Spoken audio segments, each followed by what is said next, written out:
இன்றைக்கி சுண்டக்காய் ரொம்ப ஃப்ரெஷ்ஷாக அப்படியே செடியில் பறித்து புளிக்குழம்பு எப்படி பண்ணுறதுன்னு பார்க்கலாம். இது கசக்கவே கசக்காது, ரொம்ப டேஸ்ட்டாக இருக்கும். இன்றைக்கி வந்து வெளியில் விறகடுப்பில் அதுவும் மண்சட்டியில் வந்து பண்ணியிருந்தேன். டேஸ்ட் உண்மையாகவே சூப்பராக இருந்துச்சு. சின்ன வெங்காயம் வந்து 2 கை ஃபுல்லாக, ஒரு மீடியம் சைஸ் தக்காளி ஒரு 2 சேர்த்துருக்கிறேன். 2ஆ 3ஆ வந்து கட் பண்ணி சேர்த்துருக்கேன். கொஞ்சம் பாதி வதங்கினதுக்கப்புறம் 2 கை ஃபுல்லாக வந்து கறிவேப்பிலை. கறிவேப்பிலை இவ்வளோ சேர்க்கணுன்னு அவசியம் இல்லை, வேணும்னா நீங்கள் கொஞ்சமாக கூட வந்து சேர்த்துக்கலாம். தனி மிளகாத்தூள், மல்லித்தூள், கொஞ்சம் ஜீரகத்தூள், சாம்பார் தூள், மஞ்சள் தூள், இதெல்லாம் வந்து உங்கள் காரத்துக்கு ஏற்ற மாதிரி அட்ஜஸ்ட் பண்ணி வந்து சேர்த்துக்கோங்க. 2 கை ஃபுல்லாக துருவின தேங்காய், ஒரு 1/2 ஸ்பூன் அளவுக்கு சோம்பு, எல்லாம் சேர்த்து நல்லா மிக்ஸ் பண்ணிவிட்டு ஆறுனதுக்கப்புறம் மிக்சியில் நல்லா பேஸ்ட்டாக அரைச்சி எடுத்துக்கோங்க. இப்போ இன்னொரு பாத்திரத்தில் எண்ணெய் விட்டுட்டு, எண்ணெய் நல்லா காஞ்சதுக்கப்புறம் சுண்டைக்காயை வந்து சேர்த்துக்குங்க முழுசாக அப்படியே. அது மீடியம் ஃப்ளேமில் வச்சுட்டு நல்லா வதக்கிட்டே இருந்தீங்கன்னா இந்த மாதிரி கலர் மாதிரி நல்லா கொஞ்சம் வெடித்து சூப்பராக வரும். நான் சுண்டைக்காய் கொஞ்சம் கம்மியாக இருந்தனால இன்றைக்கி மணத்தக்காளி வத்தல் கொஞ்சம் இருந்துச்சு, அதையும் வந்து சேர்த்துக்கிட்டேன்.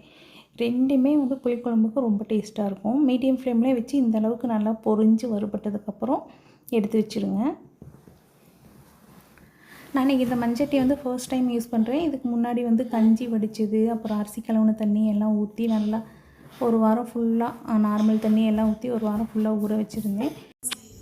இப்போ அந்த மண்சட்டி ஃபுல்லாக நல்லா கழுவிட்டு அதில் வந்து நம்ம வதக்கி வச்சுருக்குறோம்ல சுண்டைக்காய், அது அப்புறம் புளி தண்ணி, 1 ஸ்பூன் அளவுக்கு வெந்தயம், அரைச்சி வச்சுருக்க பேஸ்ட்டு, தண்ணி, உப்பு எல்லாம் சேர்த்து புளிப்பு லைட்டாக இருக்கிற மாதிரி வந்து அட்ஜஸ்ட் பண்ணிவிட்டு அப்படியே வந்து தூக்கி வெளியில் விறகடுப்பில் வச்சு விட்டுட்டேன்.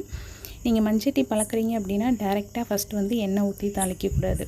2-3 டைம் வந்து குழம்பு எல்லாம் வதக்கி எல்லாம் சேர்த்து கொதிக்க வைக்கிறதுக்கு மட்டும் வந்து யூஸ் பண்ணிக்கணும். கறிவேப்பிலை ஒரு கை ஃபுல்லாக சேர்த்துட்டு அப்படியே தூக்கி அடுப்பத்தை வச்சு விட்டு அதில் வந்து வச்சு விட்டாச்சு.